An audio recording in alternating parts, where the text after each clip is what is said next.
on to the next question. Question number 4. Spin the wheel, Philip.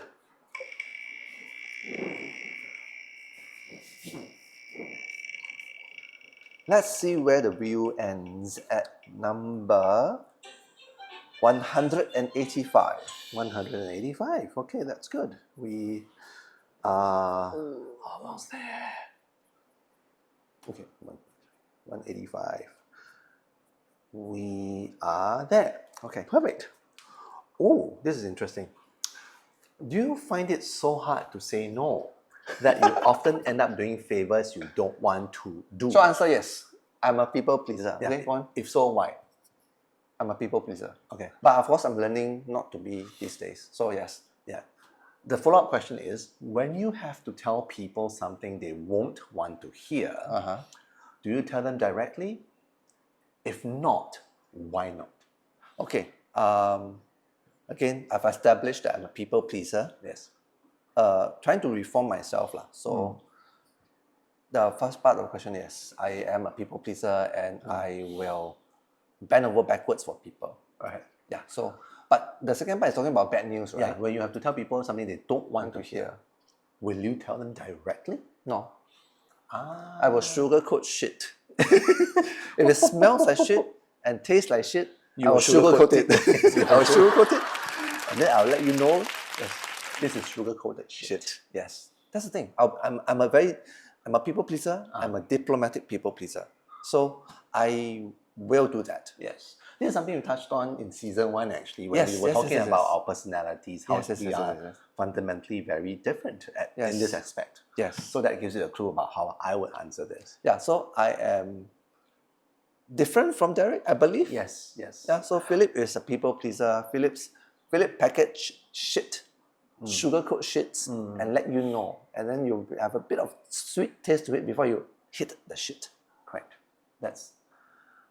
That makes it easier to go down, I guess. Right. Okay, I won't say I'm not a people pleaser. Okay. I am very much into convivial conversations and Yes, stuff and like that. I think both of us are also conflict avoiders. Correct, We try to avoid conflicts. Yeah. Yeah. But when it comes to saying yes, because that's the flip side of this question, I always say yes, right? I don't think so. Like, I don't think I necessarily always say yes to people. Okay. Yeah, so no, I don't think I am like you in this regard. Yeah. Or rather, I say yes knowing that I can deliver. So I don't bend over backwards. How you in Chinese you call it 量力而为 lah. I know what I am capable of. Okay. When I say yes, I will be able to deliver. But if I say no, it's because I know very clearly that I can't. So it's the idea of over promising, under delivering, right? Things like that. Something like that. Yeah. So my promise and delivery all align one, so to speak. This also brings me to a saying that, not so much a saying, but an observation by a fellow YouTuber, content creator, who says that if you cannot trust a person to say no, you cannot trust a person to say yes when he say yes. Correct. Yeah, because it's the two sides of the same coin, really. Yeah. So I would say that I'm not a very trustworthy person. But the second part of the question, which talks about basically telling people what they wouldn't want to hear, right? I feel that feedback falls into something like that. Yes. I think, okay, so back to your point about sugar coating, right? Let's say maybe it's not sugar coating, it's just we know how to deliver bad news, quote unquote, in a way that people can listen and can make sense, even if they don't want to. So I'm fairly direct with this sort of things, but I will always make sure that it's specific. So it's like a shit sandwich lah. The good, bad, good lah. We all know that. Good. And it's something that we do as supervisors every year during the performance review. So boring. That was in our work episode, and we will not recover that. Yeah. So in that aspect, we are the same. Yes. We are the same. Diplomacy lah. Yeah, but I think it's degree. It's how diplomatic we are. I think. Yeah. Okay. Yeah. Okay. Your turn. My turn. Question number 5 already, Yes, right? question number 5. How time flies. Two more Yes. questions to go. Spin the wheel, bitches.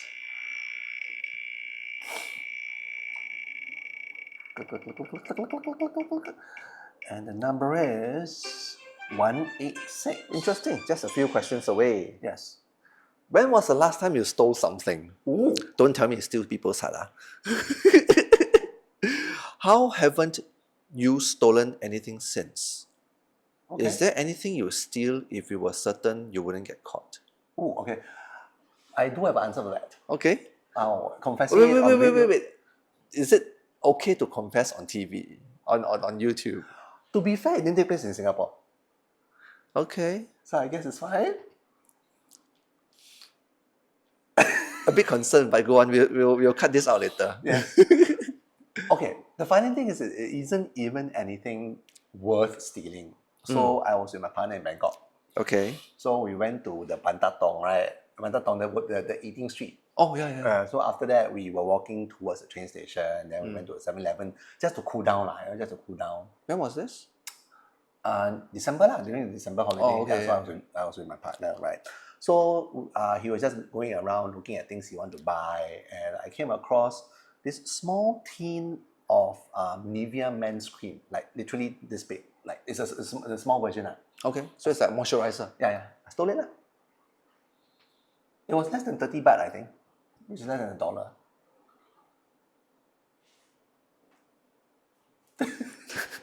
So yes, I have stolen something. That was last year, December. Yeah. As an adult. Yes, as an adult. Okay, no judgments. Yeah. Why haven't you stolen anything since? Not yet, though. Okay, I think I like this question because it's very coincidental in terms of how it touches on what I've been obsessing about recently, white collar crime. Okay, let's just go and do it then. Okay, so to answer the question, it also illustrates my larger philosophy or understanding or learning from white collar crime. Because the next opportunity has not presented itself. So I will not say that I repented and I've struggled with my inner demons and I will never steal again. Rubbish, right? If and when the right opportunity presents itself for something that is not consequential, I'll do it. So you just answered the third part of the question, which is there anything you would steal if you were certain you wouldn't get caught? Inconsequential things. Like that small tin of Nivea men's cream, which costs less than $1. No, it only costs a little bit more than $1. But so for you, when you committed that act, it was because to you it's inconsequential. Yeah, it's a petty crime. Keyword petty. Yeah. Okay. But again, I go back to the whole idea of white collar crime. I think white collar criminals then leverage what I think by way of opportunity, but they brush aside this idea of consequence. So I literally read this yesterday on Google News, right? So there's this Indonesian startup that was recently caught. They basically collapsed. They're called e-fishery. So it was a very simple case of the founder wanting VC money. He lied about his performance, but of course eventually it fell apart. In his mind, he was justifying his actions by alluding to the classic trolley problem. If a trolley runs down a hill and potentially it's going to kill 5 persons, but by you doing something, you end up killing only 1. Would you do it? So this is similar to the question that we had in our first season closer. Correct, yeah. So to me, this is what white collar criminals often do. They try to, if it's not self-serving, of course, if it is self-serving, it's very straightforward. But if it's not self-serving, they try to find a moral angle to it. But I'm not like that. I fess up. I fess up to the fact that, look, I only steal inconsequential shit. Okay. Feel like confessing, Philip? Yes, since you're in the confessional mood right now. Yes. I've not stolen anything, but what I've done is this. I have exchanged something defective for something that is working without telling the store person. Okay, so Story time. so I have I bought a wine opener Right. from Carousel. Oh, that one. Yes. Okay, that one. An automatic wine opener from Carousel. Yes. I'm feeling a bit uncomfortable.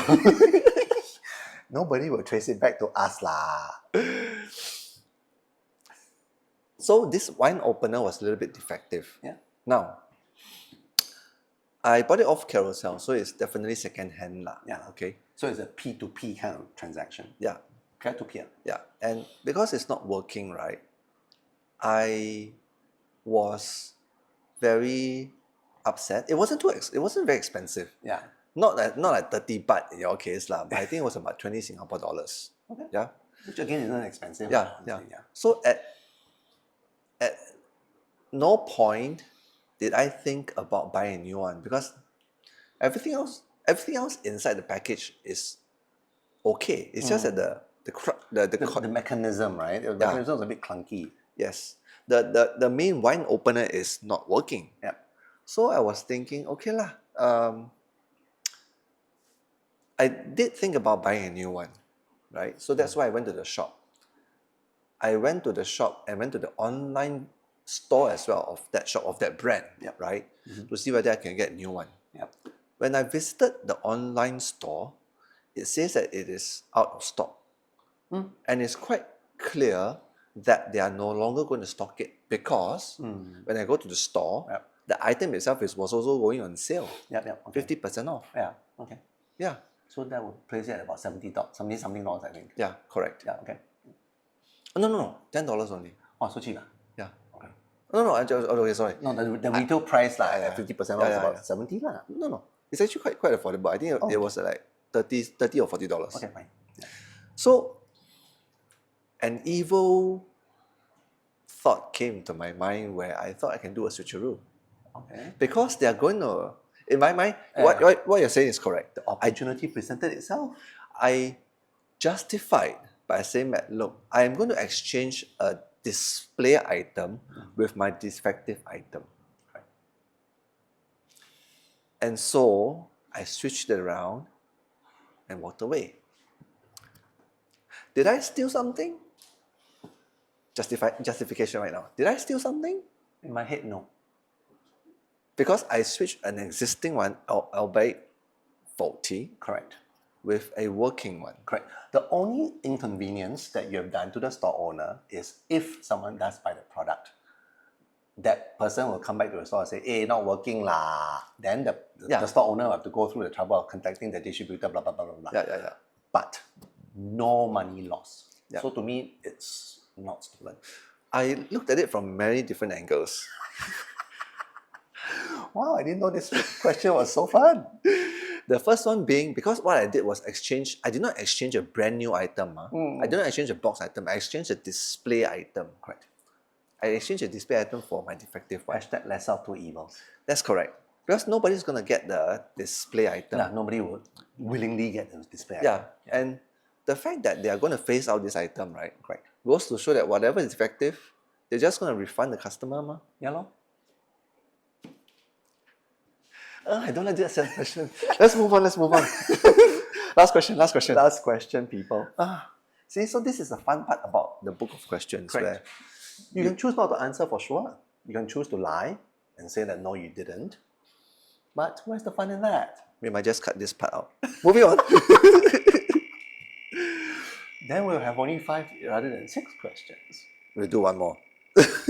Fine. Okay, the number is 56. Oh, 56, okay. Okay, Perfect. Yeah. Ooh, this is a deep one, so it's none of that frivolous stealing thing.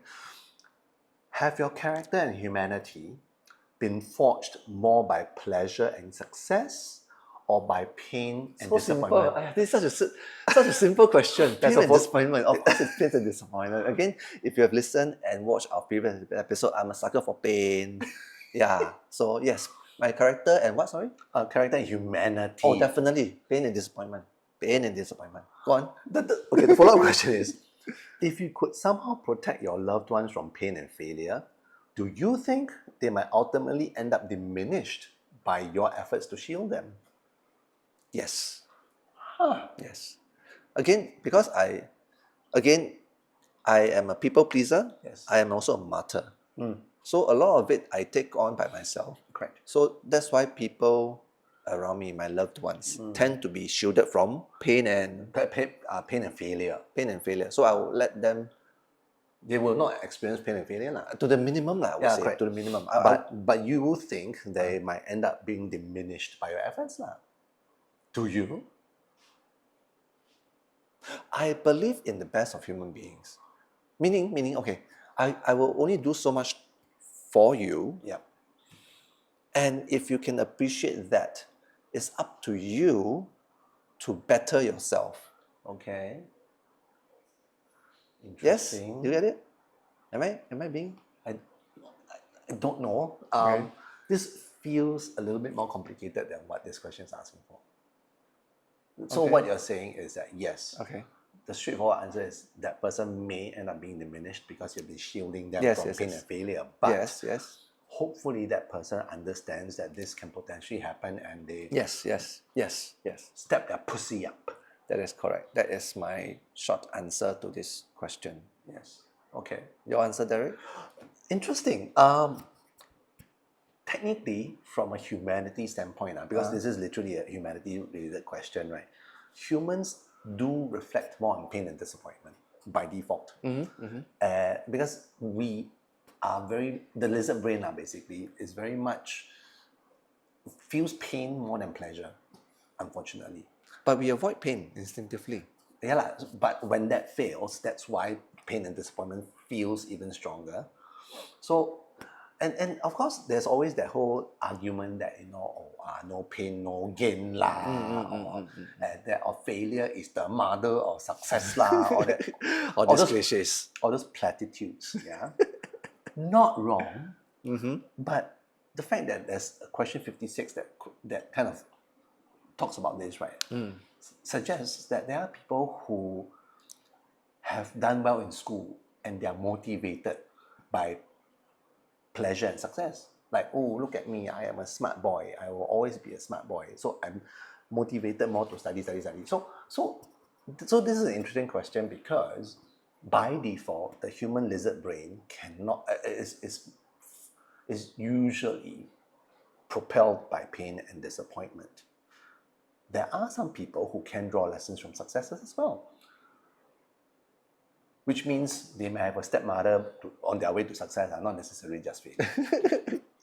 Okay, why I'm so puzzled with this question is because I do agree that we learn a lot more from pain and disappointment. Correct, yeah.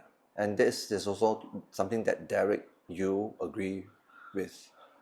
This question is directed to you, not generally speaking. I know. Character and humanity. Yes. So many years. Pain and disappointment or pleasure and what, sorry? Pleasure and success. Yes. Okay, I think I have to say that. I have to say yes. Again, going back to the thing about white collar crime. I'm generally, like you, I believe in the good of human beings. However, when I see them suffer Who are them? the people who have to suffer, for example, Oh, okay. and white collar criminals, Okay. who take advantage of people's gullibility Yeah, or just plain stupidity, or greed for that matter, then my view on humanity changes. Okay. So in short, yes, I think I feel like my character and humanity are molded more by pain and disappointment than pleasure and success. I think so. Whether vicariously or personally. This comes from a person who is very pleasure focused. Correct. Huh. Yeah. Because I'm not sure there are lessons to be had by enjoying a nice bottle of vintage champagne. That's a good point. Yeah, right. That's a good point. Whereas understanding the hardship that grape farmers have to go through to produce said nice bottle of vintage champagne means that there is value in hard work, blah blah blah, all that boring platitude, so to speak. So you're saying that despite your Derek's appreciation of fine wine and good times, Yes. you deep down understand that you have to go through pain and disappointment to grow. Humanity and character, I think it really is shaped by pain and disappointment, unfortunately. But the second part of the question, right, is interesting. So my view is, yes, people who are shielded from pain and failure, they will be diminished. So I do not believe in shielding people. Okay. Yeah. They have to fuck it up. They have to fuck it up so they know when to step their pussy up. Okay, this is interesting. So why I say that I will do it is because, for example, right, I'm in the workplace context, where, for example, you have staff reporting to you, right? They always say that if you make your subordinate shine, you also look good, ma. Correct. So that's why I have this idea that you must help them, help you. Correct. But in the context of work, right, there's also this counter argument that people should fail fast, fail early, ma. So you won't help your. So we of course, as line managers and superiors, it is your duty and obligation to set them up for success. Yes, of course. However, in this case, shielding them and protecting them from pain and failure. Oh, okay. I got So there's a proactivity in this question, so to speak. If you proactively make sure they don't fail, that feels a bit weird. Okay. Yes. Yeah. Okay. Let's go to our last question. Okay, sure. A bonus question, actually. I know. This is going to be fun. 105. Okay, now this is 105. This number does feel familiar to me. I like this question. Okay. This is also a very good question to end off our season. Perfect. When has your life changed dramatically as the result of something seemingly random influence or occurrence? Seemingly random. Yeah. When has your life changed dramatically as the result of some seemingly random influence or occurrence? When I met my partner. Okay. Yes. Do you want a to question? It is, but it's not related to your answer. Okay, perfect. Yeah. Yes, we actually met online, and it was really random because I don't think we covered this in our love episode. No, we don't. We didn't go into details about how we met our partners. But now, in my case, so yes, this was a very random occasion. I remember it was a weekend. I think a Sunday specifically. You know, growing up, we are supposed to go and help our mom at the fruit store, right? Oh, yeah. Right. So I really hated that. So that Sunday, I was genuinely unwell. Genuinely unwell. Okay. But morning time. Yeah, morning. Okay. But I wasn't unwell enough to not go to online to look for sex lah. So, so that's where I met my partner. Online for sex. And you guys met for sex, and then the rest is history. So yes, it has definitely changed my life. That is not random, leh. It's random because he was about to log off. Oh, that's why he told you lah. Let's just say that. Let's just say that. Yeah. Okay. So yeah, this is seemingly random, but it changed my life. Do you think that living as if you control your own destiny is a good idea? It's a bad idea. It's a very, very bad idea. So do you live that way? So it's a no lah. No. Okay. I do not believe in my godlike capabilities to change my own life. So you're saying no to all those people who believe that 命运在我手里. Oh Jesus! My fate is in my hands. You do not believe that. Rubbish. I understand the comfort that it brings to be very deterministic. Yes. And I think it can give people that false sense of security to be able to affect change in their life. And again, yes, you are supposed to do as much as you can to try to change the things that you want to change. Yep. However, to say that you want to live a life in a deterministic way, that I can change my own fate, that's fucking crazy. Yep. To me, that's fucking crazy. Again, this is something that I learned from my partner. Notionally, and this is going to get slightly metaphysical, but bear with me. Are we human beings living? Are we metaphysical? Are we metaphysical beings living in the physical world, trying to get past the physicality to go back to our roots, i.e., the metaphysical? Or are we physical beings living in the metaphysical world that we're trying to access? It sounds like the same side of the same. But it's not. It's two sides of the same coin. It's not. It's not. One suggests that you are really special and you are blocked by this world that we see right now. The other one suggests that there's a magical world out there that you need to tune your metaphysical senses to be able to get in touch with. So yes, I strongly believe in living in a non-deterministic sort of way. That makes it fun, doesn't it? Okay. What does Philip feel? My whole life is a series of random occurrences. So you shouldn't believe in deterministic. But interestingly enough, this is also a train of thought that we've covered in our previous episode. Exactly, yes. Where Yes. I'm used to be a person who think that hard work, everything can be, your future can be determined by yourself, by whatever you put in.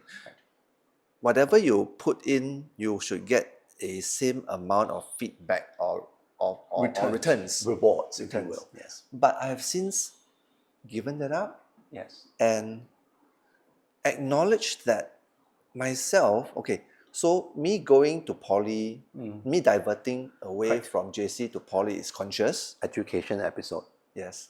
Me working overseas in Vietnam is also conscious. Work episode. But anything after that, the Vietnam to Hong Kong part, purely random. Yes. To this day, like I said, I still don't know how the headhunter got my contact. But I'm forever grateful because this person has changed my life forever. Correct. Right? So I am a firm believer of, I'm not spiritual. I don't think I am spiritual, but I do believe in a higher and more intelligent being out there, whether it's an alien or a god. Gods. Yes. Yeah. So having said all of that, I do believe that we should try to do as much as we can. Correct. And that very last part that you cannot control, let go. Correct. Just be uncomfortable with the uncertain. Yes. Because certainty is a myth. Yeah, like what you said. Do whatever you can to secure the certain. Everything else. Exactly. Okay, so I think we are certain. Yes, we are certain. That we have come to the end of our episode. Wow, it's been 2 seasons. What the fuck? And sitting on this ottoman is getting a bit uncomfortable for me. We are grateful for us to have completed 2 seasons, 20 episodes worth of discussion points. That's great. Thank you again for whoever has been following us, sharing our content with whoever you know, and really loving us. We love you too. We also appreciate the support that we have been getting, however little that is. That's correct. But at the very least, I think we have proven our point. Yes. That we can do this. Yes, we can do this, and we are indeed same but different. So there will be a season 3. Yes, we are going to take a bit of a pause to rethink how we want to do season 3, what season 3 is going to be about, and what will bring more excitement to this thing that you're watching right now. The very reason why we're doing this pause is because we need to improve. It will be a glow up. Yes. We will be doing something different. Yes, nipping and tucking, if you will. Adding more stuff. At the very least, we have already secured more equipment. Yes, and we are kind of spitballing a few initial ideas for sure. So yeah, it'll be interesting, it'll be fun. We promise you that. We are excited to show all of you what we will have in the future. So stay tuned. Stay tuned, we will be back. Until then, this is Philip. This is Derek. Bye. Bye. Oh, don't forget to like, subscribe, and share all of our content with all our friends. Of course. Let's do another bye. Bye. Bye.